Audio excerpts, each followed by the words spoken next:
চৌধুরী, ওর হতো 22 বছর। আমরা সিজার করেছিলাম 30 মার্চ। ও হচ্ছে পোস্ট ডেটেড প্রেগন্যান্সি ছিল। আজকে ও হচ্ছে সেলাই কাটতে আসছে। সেলাই কাটতে আসছে মানে পোলিন সুতা দিয়ে ওকে হচ্ছে কসমেটিক সেলাই দেওয়া হয়েছিল। সুতাটা জাস্ট বের করে দেওয়া হয়েছে আর ড্রেসিং করে দেওয়া হয়েছে।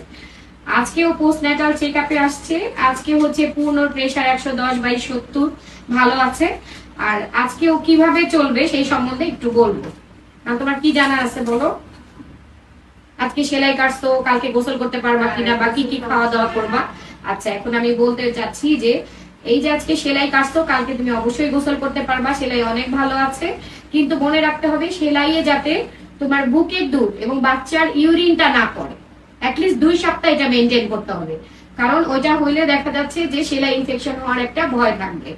আর হ্যাঁ, গোসল করবা, সাবান লাগাবা, ওখানে ক্লিন রাখবা। হ্যাঁ, গোসল থেকে এসে একটু টিস্যু পেপার দিয়ে ওই জায়গাটা সোক করে যে পানিগুলো আছে এটা মুছে নিয়ে নিবা, বা নরম কাপড় দিয়ে। ঠিক আছে, এটা গেল। এখন তোমার উপদেশ কি? উপদেশ হচ্ছে বাচ্চাকে ঠিক মতো খাওয়াবা। তোমার বাচ্চার জন্য কিছু উপদেশ হচ্ছে, বাচ্চা 6 মাস পর্যন্ত শুধুমাত্র বুকের দুধ খাবে, বাইরের 1 ফোঁটা পানিও দিবা না।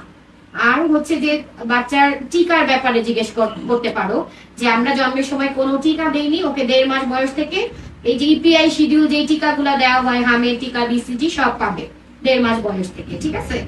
আর হচ্ছে 6 মাসের পর থেকে ওকে বুকের দুধের পাশাপাশি ওই যে উইলিং করে একটু ওই যে কলা বা এক্সট্রা খাবার দিবা 6 মাসের পর থেকে। দিয়েছি মলমটা, এখন যেটা কিনে ফেলছো সেটা দিনে 2 বার 14 দিন দিবা। ঠিক আছে। এই যে শাকসবজি খাবা, পানি খাবা ঠিক মতো, পায়খানা কোষ্ঠকাঠিন্য হবে না।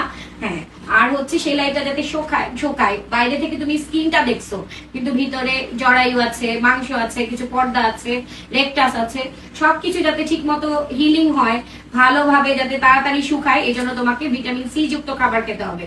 যে সিভিড লিখে দিছি ওটা তো খাবাই, সাথে হচ্ছে গিয়ে লেবু, মালটা, এই জিনিসগুলো চলবে। যত তাড়াতাড়ি মানে যত খাবা সুন্দর করে ঘা শুকাবে। ঠিক আছে, গেল। আর আরেকটা ব্যাপার, যে 6 সপ্তাহ 1.5 মাস পর্যন্ত হাজবেন্ডের সাথে থাকা যাবে না, কারণ ওই সময় আমাদের লোকিয়াল ডিসচার্জ বলে, জরায়ু থেকে একটা ব্লিডিং যায়, যেটার জন্য আসলে ওই সময় থাকাটা ঠিক না।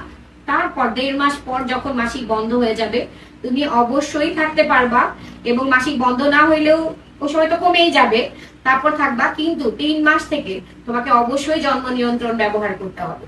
তুমি বাচ্চাকে বুকের দুধ যদি তুমি এক্সক্লুসিভ খাওয়াও, মানে আর 1 ফোঁটাও পানি দিলা না, তাহলে 6 মাস পর্যন্ত এটাও একটা কন্ট্রাসেপশন হিসেবে কাজ করে। তবে এটা কিন্তু 100% ইফেক্টিভ না। এই জন্য 3 মাসের পর থেকে তোমাকে মিনি পিল বলে, হ্যাঁ, সরকারিতে পাওয়া যায় আপন বড়ি নামে, ওইটা খেতে হবে। ওই পিলটা খেলে বাচ্চার বুকের দুধের মানে গুণগত মানে কোনো সমস্যা হবে না। অনেকে জিজ্ঞেস করে, আপা এটা খেলে কি দুধ কমে যাবে? না, কিন্তু ঠিক আছে, 3 মাস পরে না? হ্যাঁ, 3 মাস থেকে। আর এই সময় 1.5 মাস পরের মধ্যে থাকলে তোমার যে কোনো একটা ব্যবস্থা নিয়ে থাকবে। কারণ কখন আসলে সাধারণত বলে যে বাচ্চা বুকের দুধ খেলে ওভুলেশন মানে ডিমটা বের হয় না, ডিমটা না বের হলে কনসিভ করবে না। তবে এটা নিয়মের তো ব্যতিক্রম হতেই পারে। আচ্ছা, 6 মাসের পর আমরা কন্ট্রাসেপশন, জন্ম নিয়ন্ত্রণ চেঞ্জ করে দিব। তখন ওই মিনি পিল বা আপন বড়ি খেলে হবে না, তখন নর্মাল সবাই যেরকম করে পিল খায় সেই পিলগুলা, সেখানে 2টা ইস্ট্রোজেন, প্রজেস্টেরন 2টাই থাকবে। এই যে আমরা যেমন খাই, অনেকে খায় নর্ডের 28, ওভাস্টেড গোল্ড, তারপর যে রোজেন 28+, ওগুলা সব 6 মাসের পর থেকে। কিন্তু 6 মাস পর্যন্ত তোমাকে মিনি পিল খেতে হবে, যেটা বাচ্চার বুকের দুধে কোনো প্রভাব ফেলবে না। হ্যাঁ, ঠিক আছে। আর তোমার কি জানার আছে সেটা বল।